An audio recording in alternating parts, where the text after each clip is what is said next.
4 years ago, we were able to turn out one of the greatest discoveries in Frog Week history. The discovery that the eastern gray tree frog was native to Cambria and Somerset counties, especially in the mountains where it had never been confirmed before. We returned over the years to document and conserve this population. Ironically, in 2023, it was the flagship episode and the story of how I ended up rescuing my pet Esperanza, the male eastern gray tree frog. He's become the advocate and one of the driving reasons that we feel this area is still important to conserve. Aside from the novel discovery of their population and taking care of Esperanza, I still have a lot of unfinished business up here at this population, and it's also the one that I monitor the most. Make sure you have your popcorn and soda ready because the action is about to start for this year's gray tree frogs. Oh my God, Ed, we have a gray tree frog right here. How about that? He's hanging out right at your driveway. Hi, buddy. A gray tree frog. There he is. Look at that. They love you, Ed. Unbelievable. There he is, guys. This is our 4th year working with Ed, a neighbor whose pond has quietly become a sanctuary for one of the most elusive frogs in the Laurel Highlands. Every season, Ed helps to monitor this population, watching over them when we can't. He's not just a landowner, he's part of the team. This year, he greets me with his ATV, and together, we ride into the woods to see what's changed.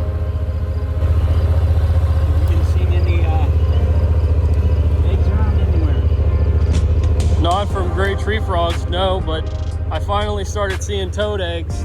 So, yeah. Oh, we got a gray behind us. Yeah, it might have even been the one that was on your driveway.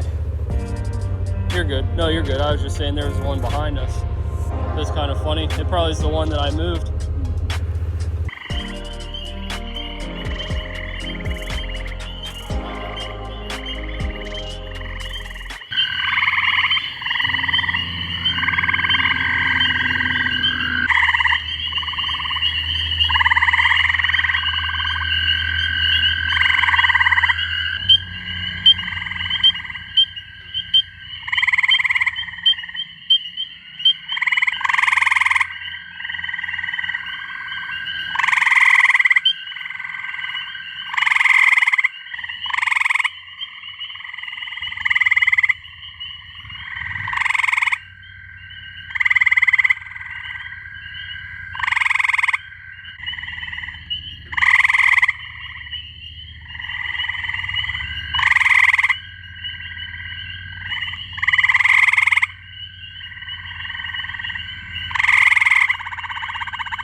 This year, the priority wasn't just to film gray tree frogs calling and even in amplexus. I wanted to learn the secrets that these tree frogs were hiding from us for all these years.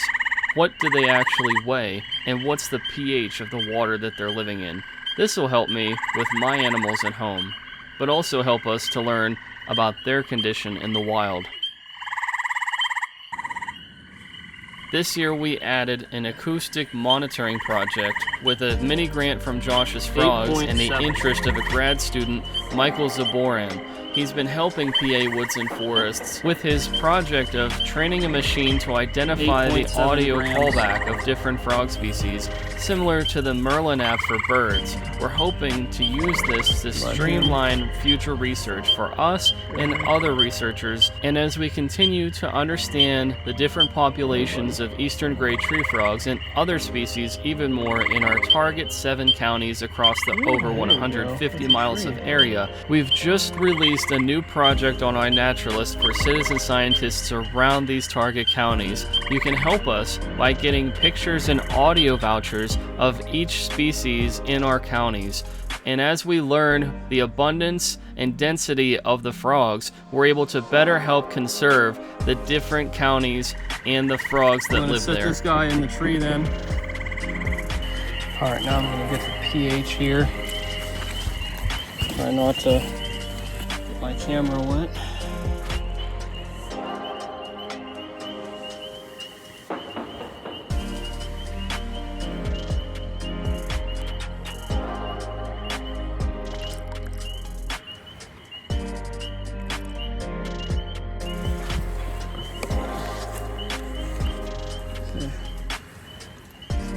find out a lot of secrets about these frogs here tonight, Ed.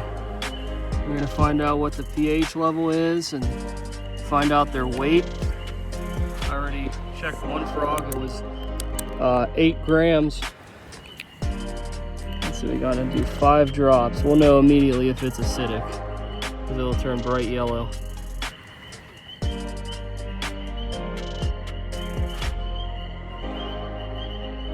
All right, this is wide range pH test.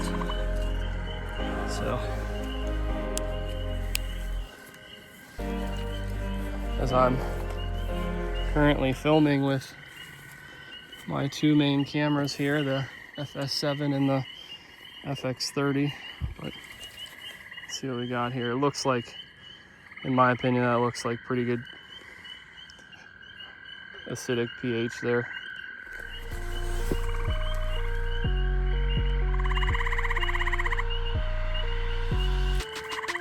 Which I figured, this is probably all rainwater. It was finally time to wrap up the field work and head home. This was the most exciting first night of filming I've ever had with the eastern gray tree frog, and there was nowhere else to go but up from here. What we did get. I mean, I'm gonna be back up here a good bit, so we're gonna have the opportunity to explore a lot. Last thing tonight, you're looking at a deployed audio moth. This is to get acoustics of frogs. So this is what it looks like from the front. So we got a mini grant from Josh's Frogs to be able to do this kind of research. So you saw that I was taking their weight, looking at the pH, and I have trail cameras deployed. We have a lot that we're doing, and a lot of the pictures will go on iNaturalist to help us understand things. We're literally about to build a habitat. So, you know, whether it was the main cameras, the FS7 Mark II or the FX30, there's just so much going on here this year. It's a very active project, but yeah, we are also going to deploy these in different parts of the habitat to try and get audio from the gray tree frogs. This one is a little bit more of a distance, but thankfully there are gray tree frogs that are getting closer, and I literally put one on a bush not far from here. So just wanted to showcase another aspect of this project that we're working on.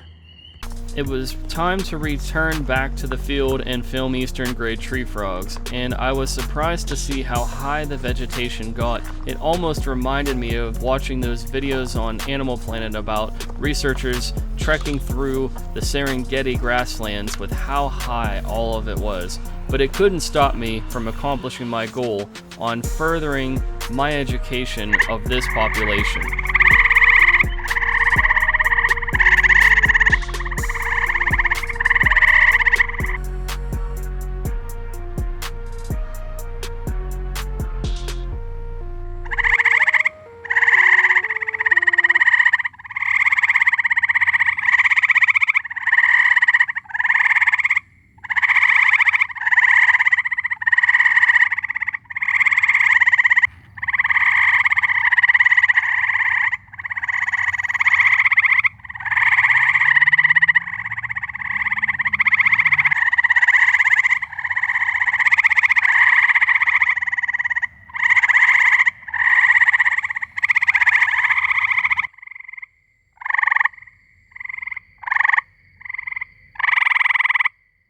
Ironically, this was the first year we were able to find multiple pairs of eastern gray tree frogs in Amplexus.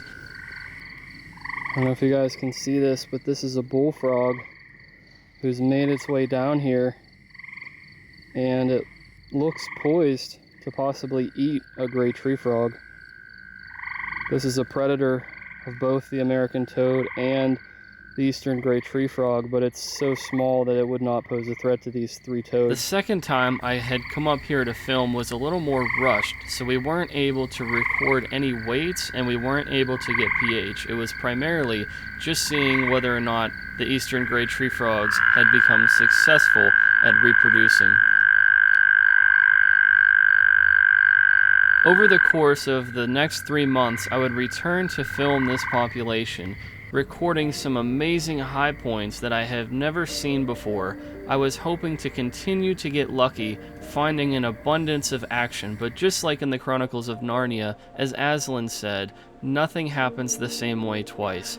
It had become a lot harder to find the eastern grey tree frogs in this habitat, where they had their close encounters with people.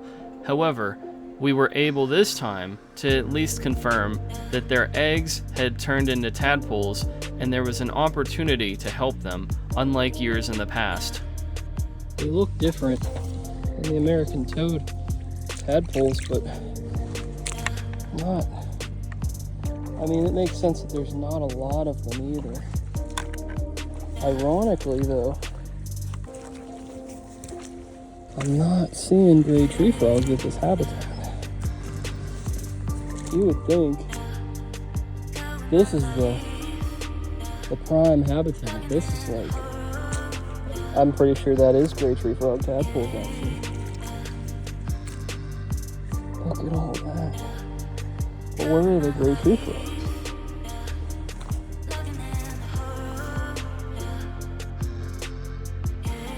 I don't know if that's thunder rolling in.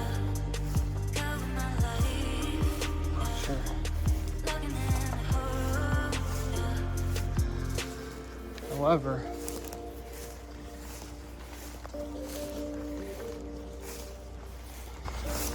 just want to show you guys from my perspective what this looks like. I'm literally walking through like waist high grass here.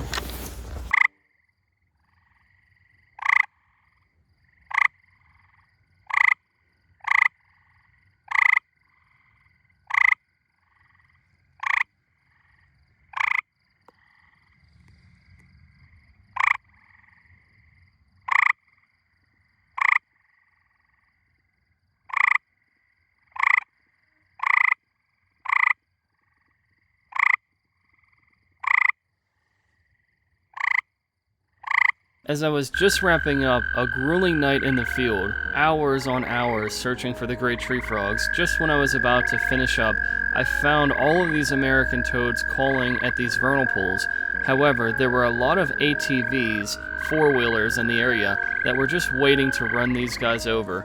So I had to take drastic measures. We have a bunch of American toads here that are in the path of four-wheelers, and it's a Friday night.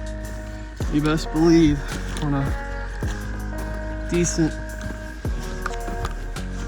moderately warm but muggy Friday night when school is out, with it being June 6th, they're probably going to come back here.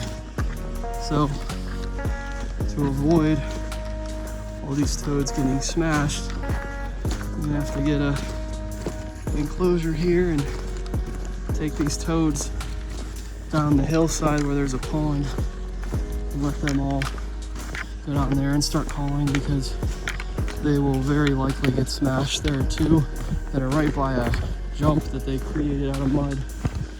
So it's like, these are the things that I think I avoided filming over the years, but I think that they are necessary. So the hard work begins here. Ironically, I always make jokes. I always talk seriously about somebody with a 5-gallon bucket coming to collect all the frogs, and here I go. But it's for a reason though.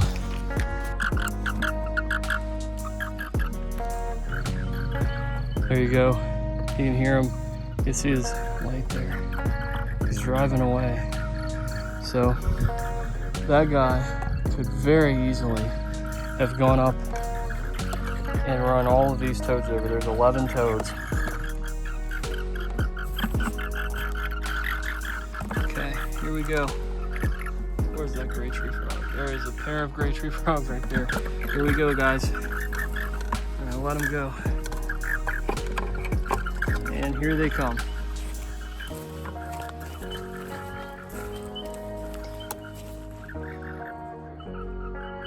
Let them go. And here they come.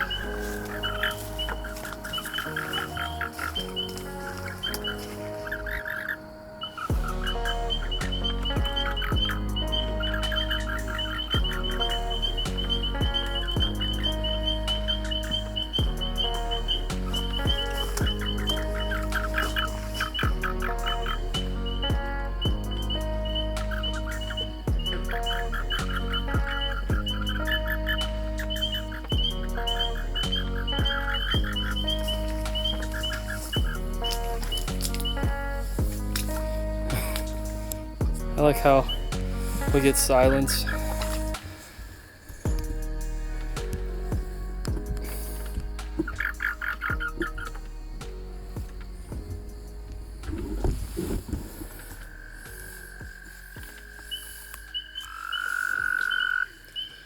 Right out of the bucket and they're calling. You hear that? That's 11. That's plus 11.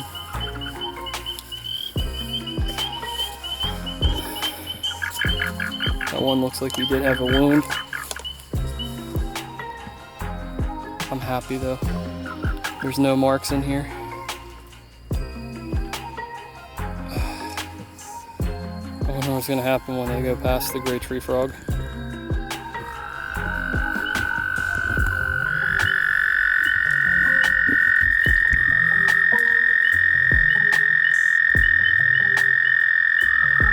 Where did the gray tree frog go?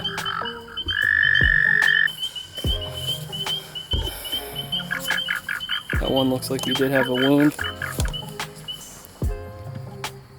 I'm happy though. There's no marks in here. I wonder what's gonna happen when they go past the gray tree frog.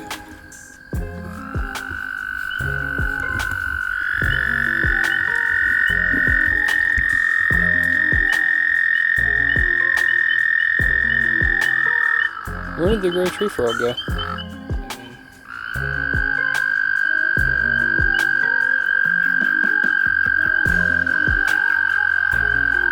They're literally wrestling right in front of me.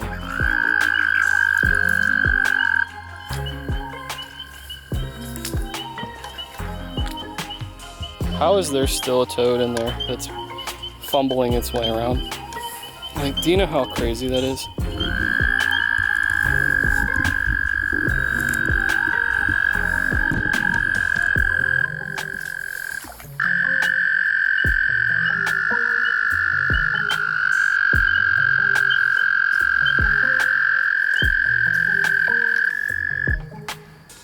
Why are there 4 toads in here?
For the first time ever in Frog Week history, I went to rescue tadpoles of eastern gray tree frogs, and we could finally confirm success that one of them had metamorphosed and now was going back to where it belonged. So we finally have the very first eastern gray tree frog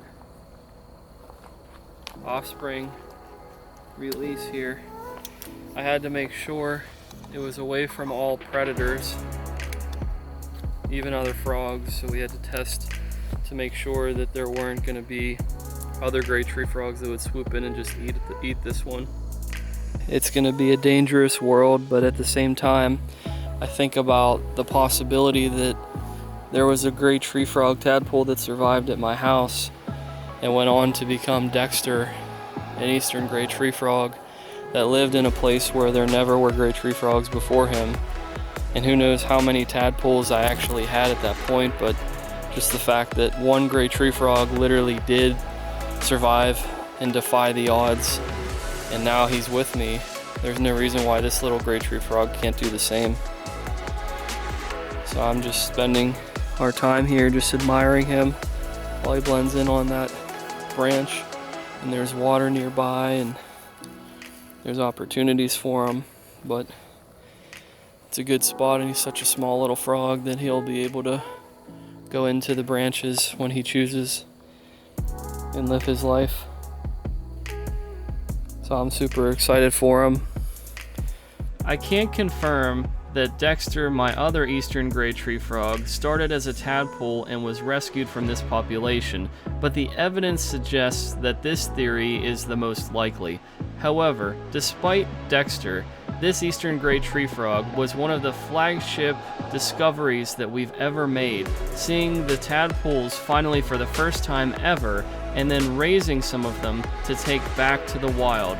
I want to give a huge shout out to my friend Ed, who's been a big part of this project in monitoring these gray tree frogs, and I also want to thank you for watching. I hope that you'll like and subscribe and continue to share this with your friends for more Frog Week content. We have a lot more coming, so stay tuned.